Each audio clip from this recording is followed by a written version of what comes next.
Me es una palabra del idioma inglés que se utiliza para denotar apatía o falta de interés por algo. Un ejemplo de su uso sería el final de Mobile Suit Gundam The Witch from Mercury. Fue bastante.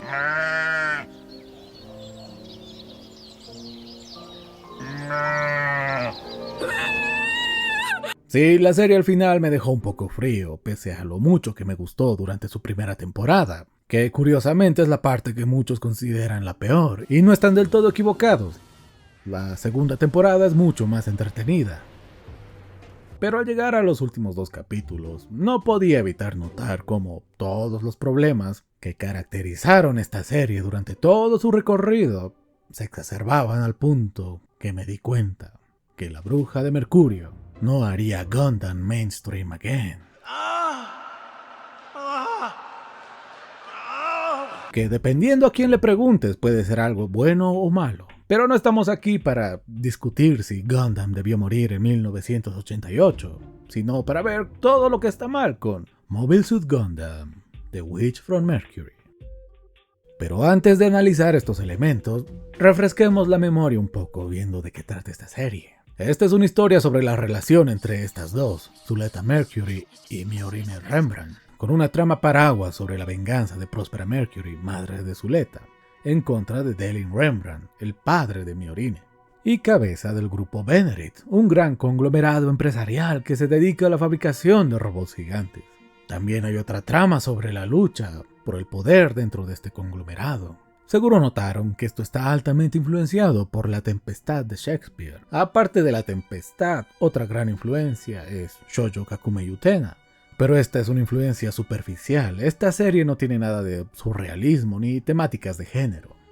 Y también hay algunos elementos típicos del cyberpunk. Y como esto es Gundam, pues no puede faltar la subtrama sobre la relación dialéctica Colonia-Metrópoli entre la Tierra y el espacio.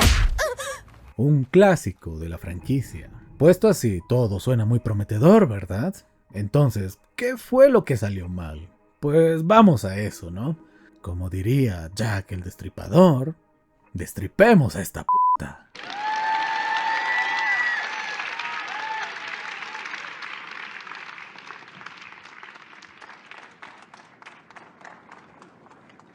Creía que era ir por partes.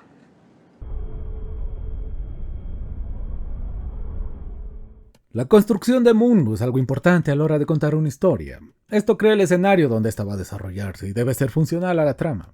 Pero esto también puede servir para otras cosas, como establecer el tono y el tipo de historia que va a ser. Y es aquí donde esta serie hizo algo interesante. Hay un prólogo que nos muestra lo que más tarde se llamará el incidente de Vanadis, que es el evento que desencadena la historia. Aparte de toda la construcción de mundo del prólogo, lo importante es la promesa de tono que hace. Verán, si saltan esta serie con el capítulo 1 en lugar del prólogo, la impresión que tendrás es que es una historia con un tono alegre, propio de una comedia romántica, ambientada en una escuela donde el mayor problema que tendrán los personajes serán los dramas típicos de la adolescencia. Y es que el capítulo 1 te está prometiendo esa historia. El prólogo, en contraste, nos muestra un escenario y un pasado violentos. Esto te dice que en algún momento las cosas pueden descarrilar y que esta violencia y drama político va a asomar su cabeza, creándote expectativas para ver cuándo y cómo va a suceder o si la historia irá de evitar que esto pase. Con esta promesa de tono presente, entre otras cosas, resulta difícil considerar a Stikasi una simple escuela. Te das cuenta que es más bien una academia militar, donde se va a estudiar para hacer una de 3 cosas: piloto de robots gigantes, ingeniero mecánico de robots gigantes o manager de empresa dedicada a hacer robots gigantes. Y el sistema de duelos y el holder, más que un capricho de niños ricos, es una forma de las empresas del grupo Benerit de probar sus robots gigantes. En general, la construcción de mundo de esta serie es muy buena. Durante la primera temporada, ves en la segunda donde todo empieza a fallar. Y hay una razón clara para eso. En la primera temporada, el foco de la historia está en la relación entre Suletta y Miorine, y la lucha por el poder dentro del grupo Benerit. Toda la construcción de mundo hasta ese momento era funcional a estas tramas. Te dan toda la información necesaria, y si algo faltaba, pues se sentía más como un misterio a revelar. En la segunda temporada, la subtrama de la relación dialéctica Colonia-Metrópoli entre la Tierra y el espacio Se vuelve el hilo conductor de la historia y te das cuenta de que falta muchísima información. En otras palabras, no hay construcción de mundo suficiente para que esta trama se desarrolle de manera satisfactoria. Por ejemplo, no sabemos cómo están organizados ni la Tierra ni el espacio a nivel político. Fuera de que el grupo Venerid es prácticamente un estado, no sabemos nada. Y cuando nos dan un mínimo de información, como en esta escena donde Shadix explica su plan de pasar los medios de producción a manos de capitalistas terrestres, pues termina generando más preguntas que respuestas, y lamentablemente muchas de estas preguntas nunca van a obtener respuestas. Y esto hace que todo el conflicto y lo que aparentemente va a ser una guerra por la independencia de la Tierra se sientan vacíos y que llevan a nada. Pero el elemento con el que más se nota la falta de construcción de mundo es con la Asamblea de la Liga Espacial. En la primera temporada no teníamos idea de quiénes eran estas personas ni qué planeaban. Era uno de los misterios a revelar. En la segunda se revela que son el ente que regula las relaciones entre los frentes siendo las colonias espaciales. Algo así como la ONU. Pero luego resulta que tienen flotas, un arma interplanetaria y toda la intención de arruinar al grupo Venerid. Y estos últimos elementos salen un poco de la nada.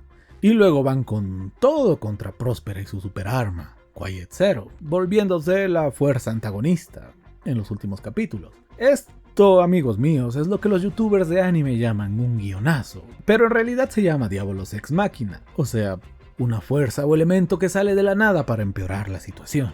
Lo peor de esto es que ya había una fuerza que perfectamente pudo cumplir el mismo rol narrativo, Cátedra y Dominico. Sí, esa organización militar dedicada a evitar que se fabriquen Gundams y cuya existencia y propósito ya se establecieron en el prólogo. Esto ya estaba escrito, con Delin fuera perfectamente pudieron radicalizarse y bueno, una vez se revelan las intenciones de Próspera intentaron volarla en pedazos. Pero ni Cátedra ni Dominico pintan nada en esta historia, Rajan y Kenanji son apenas personajes. Y nada me molesta más que el desperdicio de elementos que ya han sido establecidos en favor de otros que parecen salir de la nada. Pero quizá alguno de ustedes dirá, no era necesario entrar en detalles y hacer construcción de mundo sobre la geopolítica y la exopolítica. Al fin y al cabo, tú mismo has dicho que la trama principal es la relación de Zuleta con Miorine, y esta no se abandona en ningún momento. Y tendrían razón. Si la trama Paraguas se hubiera limitado a la venganza de Próspera y al conflicto dentro del grupo Venerid. Pero al querer abarcar más, la necesidad de esa construcción de mundo se hizo evidente. Ciertamente hizo que buena parte de la segunda temporada, pero sobre todo los últimos 2 capítulos, se sintieran como muy mal hechos. Todo esto de la falta de construcción de mundo creo que se relaciona a otro punto del que quiero hablar. Y creo que en eso hay más consenso con la gente que vio la serie. ¡Fiable! ¡Al usar! ¡Seguro! ¡Al moverse! ¡Puede bailar! ¡Y volar! ¡El aerial! Durante la primera temporada ya teníamos ciertos saltos de tiempo bastante raros, de semanas o incluso meses. Pero debido al inicio lento de la serie, el ritmo acelerado no se siente tanto. En la segunda temporada todo va a 1000 por hora y los saltos de tiempo se sienten muchísimo más, al punto que a veces parece que se saltaron capítulos. Por ejemplo, luego de que Google tiene ese capitulazo donde Olcott lo vuelve hombre metiéndole cosas en la boca, tenía la impresión de que íbamos a tener un capítulo donde ambos viajen al elevador espacial y no solo se desarrolle más su relación, sino que tengamos algo más de Olcott como personaje. Después de todo era un ex miembro de Dominicus, tenía mucho potencial, más si luego lo ponían en contrapeso con Kenanji, que era el as de Dominicus que Google quería hacer al principio de la serie. Mucho potencial, ¿verdad? Pero en el siguiente capítulo, Google aparece en Asticacia de la nada. ¿Cuánto tiempo pasó? No lo sé. Supongo que quizá unas horas, porque capítulos más adelante, cuando Google descubre que Shadix estaba detrás del atentado en Plantacueta, se pone rumbo a detenerle y antes de que te des cuenta ya está en el espacio. Y Shadix por alguna razón adivina que Google va a venir a detenerle y le espera en el espacio. ¿Qué tecnología usan que permite viajes tan rápidos? No lo sé. Igual que no sé si esta serie estuvo pensada para ser más larga. Quizá una temporada más o incluso 48 capítulos, como era típico en Gundam, pero creo que con The Witch from Mercury, Bandai Sunrise oficialmente ha terminado con este formato para sus series. Y esto no es necesariamente algo malo. A veces, mientras más corta, mejor. Eso no lo dijo ella. El ritmo y la duración no son algo que destruya la experiencia. Eso sí lo dijo ella. Al final es fácil aceptar los saltos de tiempo tan arbitrarios. Pero lo que sí me destruyó bastante la experiencia fue el siguiente elemento. La tendencia de los escritores a priorizar el espectáculo sobre la lógica interna de la serie y sus personajes. Debería buscar un nombre más corto para esto.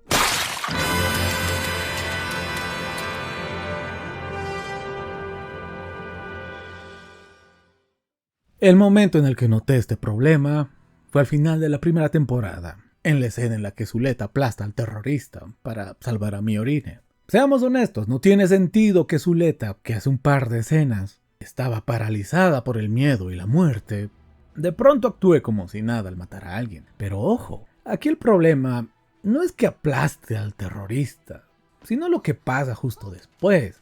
Se resbala en los restos del señor y se echa unas risas, empapándose en sangre. Esto da la impresión de que este no es el mismo personaje, o que algo no está bien en su cabeza. Miren, era tan fácil como cortar la parte en la que se resbala y se ríe, o mostrarnos por un segundo que se da cuenta de lo que ha hecho, pero decide enfocarse en Miorine y eso le permite sonreír. Ya saben, avanza y ganas 2 y todo ese mambo. Hubiera quedado muchísimo mejor.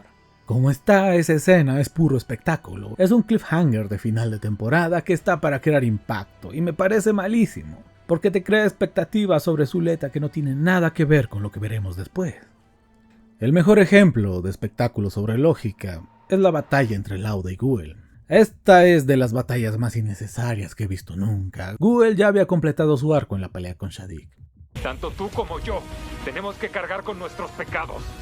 Sin embargo, hoy pagarás por los tuyos. Lauda, por otro lado, es un personaje bastante raro y no tan interesante.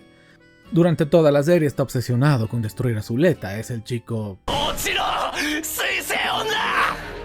Y por un momento nos muestran que quizá hay algo más de su personaje, que quizá se siente inseguro de sus habilidades en relación a Guel. Y esto bien pudo llevarlo a su batalla, pero esto va a llevar a nada. Lo que va a provocar esta pelea es que Lauda culpa a Miorine de todo lo que pasó hasta ahora. Y aunque tiene algo de sentido que lo haga, ¿Qué carajos está haciendo Miorine? quizá que hubiera culpado a Suletta tendría más sentido. La cosa es que la batalla es forzadísima, pero esto no es lo peor es la conclusión de esta. Esta batalla termina con Guel aceptando que Lauda le mate. Guel, el personaje cuyo arco fue lidiar con el haber matado a su padre de manera accidental, de pronto decide que la mejor manera de salvar a su hermano es haciéndole pasar por la misma experiencia. Sí, esto es malísimo por donde lo veas. Si no fuera por Felsi, hubiéramos tenido una de las peores muertes del anime en nuestras manos. ¿Van a matarse entre hermanos? ¿Y esto es una broma? ¡No tiene ninguna gracia!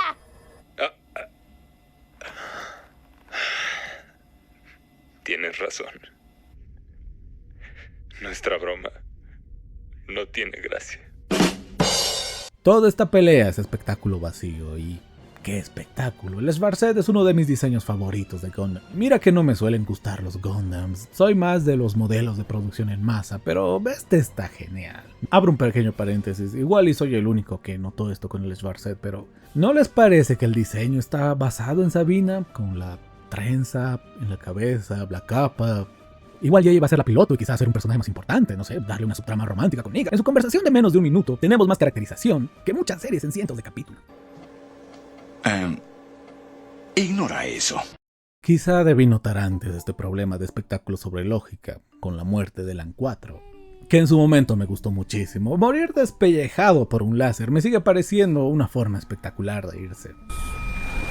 Y bastante dolorosa. La cosa es que esta muerte no lleva nada. No se hizo absolutamente nada con esto. Esperaba que sea parte de lo que lleve a Suletta a su punto más bajo, que esto juegue un papel más notorio en el desarrollo de Elan 5 o en la caída de Pale Technologies, pero al final a lo que lleva es a que Elan 5 le haga exposición a Suletta de la verdad y ya. Ah, sí, luego Elan 4 aparece como fantasma de Permed y... por Dios. ¿Qué diablos eran los archivos de los organoides y en qué momento Pale pudo meter eso en Quiet Zero? Esto sí se lo estaban sacando de quién sabe dónde. Esto es querer parchar el bache de una Fab 1500 con una bendita. De nuevo, espectáculos sobre lógica y encima falta de construcción de mundo. Y no nos olvidemos de la aparición de los demás fantasmas. Miren que en este punto ya me había rendido con esto. Así que cuando todo comenzó a desintegrarse en partículas de Permet, porque todo estaba hecho de Permet, me resultó fácil suprimir las típicas preguntas de ¿hasta los asientos estaban hechos de Permet? ¿Las pantallas? ¿Es tan maleable el Permet? Y para rematar, puedes poner una conciencia dentro de un llavero, porque al diablo la lógica interna de esta serie en los últimos 2 capítulos. Y sí, todo esto también se relaciona a la falta de construcción de mundo. Es un problema doble que se retroalimenta. Y si consideras que quizá fue la reducida duración de la serie que llevó a esto, entonces es un problema tridimensional. Igual que Bakugo en Boku no Hero. Ya nada tenía mucho sentido y el conjunto de eventos me había sacado muy fuerte de la experiencia. Pero debo confesar una cosa, todos los problemas que he señalado hasta ahora, podría haberlos pasado por alto, si no hubieran fallado con el personaje con el que más expectativas tenía.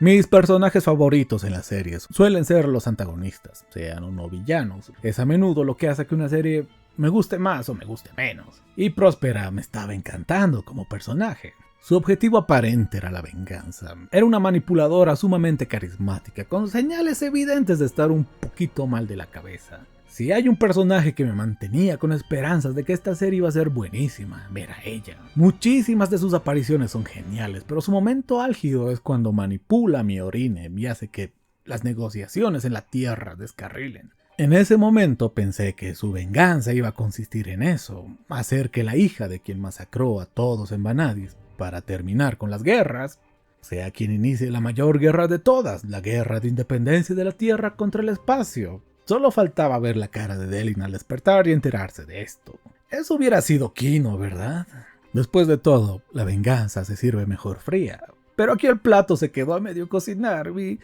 luego nos enteramos que Próspera había abandonado su venganza por el bien de Eric. Y este giro no estaba mal. Si algo podía hacer que Próspera abandone la idea de vengarse, eso iba a ser la posibilidad de abrazar a su hija nuevamente. Pero ni siquiera es esto. Todo el asunto de Eric queda demasiado abstracto y es hasta contradictorio entre lo que Próspera dice que quiere hacer y lo que hace. Constantemente nos dice que quiere hacer a su hija libre, pero nunca se nos explica en qué consiste eso. ¿Es sacar su conciencia de la Aerial? ¿Es convertirla en una especie de diosa del Permet y hacerla omnipresente? Lo que al final vemos es que Eric parece condenada a ser un arma para someter a todo el mundo y cumplir el objetivo de Delin de acabar con las guerras. Y esto es porque el Quiet Zero, como superarma, es la cosa más trucha que vi en mucho tiempo. No solo tiene un rango limitado, sino que puede simplemente apagar todo lo que usa Permet para que no te afecte. Si lo pueden hacer unos adolescentes, lo puede hacer un ejército profesional. Es un arma bastante decepcionante.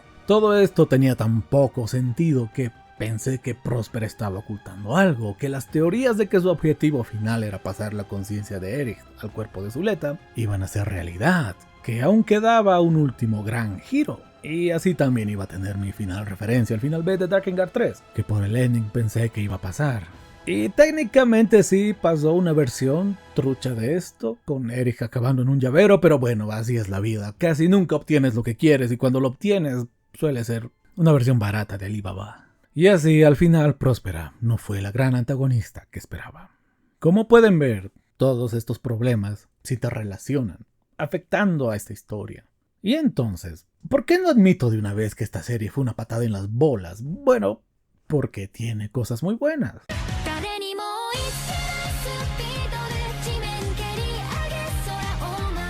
El soundtrack es buenísimo. El primer opening, Shukufuku de Yoasobi, es bastante bueno, igual que el ending, pero el segundo, Slash de Yama, es de los mejores openings de toda la franquicia. Y el segundo ending, Red Bitmark de Aina, The End. ¿Por qué The End? Es uno de mis endings favoritos de todo el anime en general. Quizás solo el ending de Magical Destroyers está por encima. Temazos. Y qué raro que hayan salido ambos en la misma temporada, ¿eh? El resto del soundtrack es bastante bueno. A veces me hacía acordar del soundtrack de Stellaris, a veces el de Command & Conquer y a veces el de Metal Gear. Era una mezcla bastante extraña y me gustó mucho. Y esta es mi canción favorita, pero es exclusiva de la versión latina. No temas, no hay cuidado, no te culpo del pasado y ya lo ves, la vida es así. Tú te vas y yo me quedo aquí. Lloverá y ya no seré tuya. Seré el mapache bajo la lluvia y yo lloraré por ti.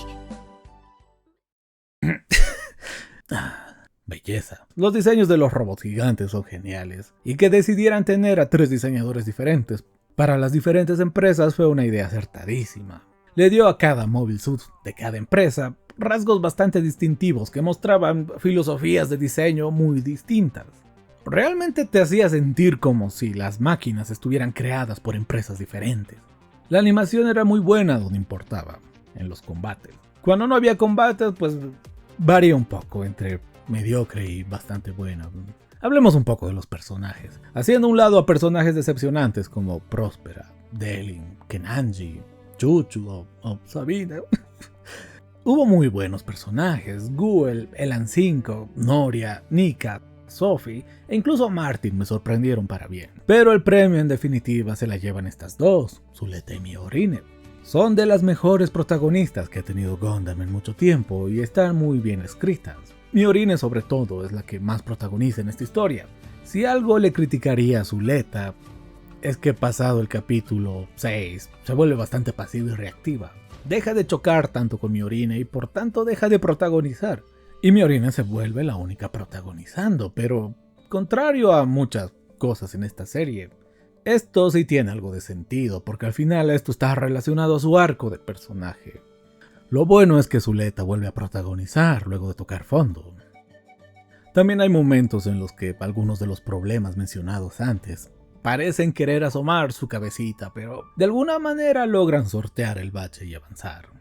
Por ejemplo, esta escena, que es una de mis favoritas, donde Miorine, en lugar de hacer lo típico, de hacer algo tonto por falta de comunicación con la otra persona y caer en el problema del espectáculo sobre la lógica, indaga hasta qué punto está dispuesta Suletta a seguir lo que Próspera le diga. Y la respuesta que obtiene de Suletta es que ésta abandonaría incluso sus sueños si Próspera así lo ordena. Desde la perspectiva de Miorine, lo más importante para Suletta son sus sueños de hacer una escuela en Mercurio, que quizá es un sueño estúpido, pero son sus sueños.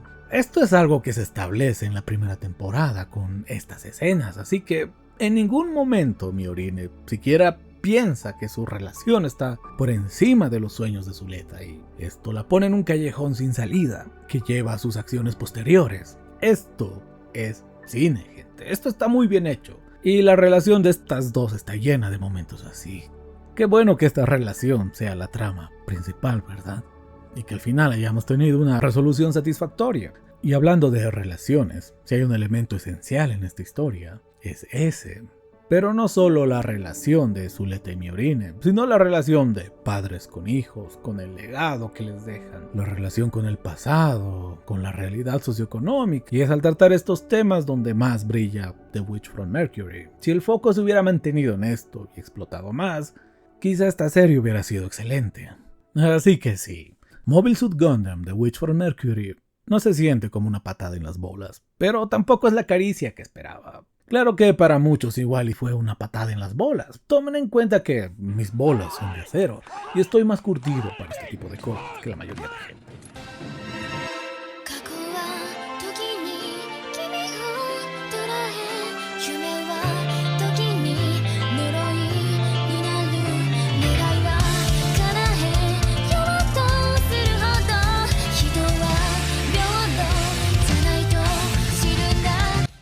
Hey, espero les haya gustado este análisis. Tenía que salir hace 3 meses, pero la universidad quita mucho tiempo. Claro que ahora debería poder retomar el canal, así que me esperen más cositas. No sé qué, quizá otro de estos, ya veremos. Nos vemos en el próximo video.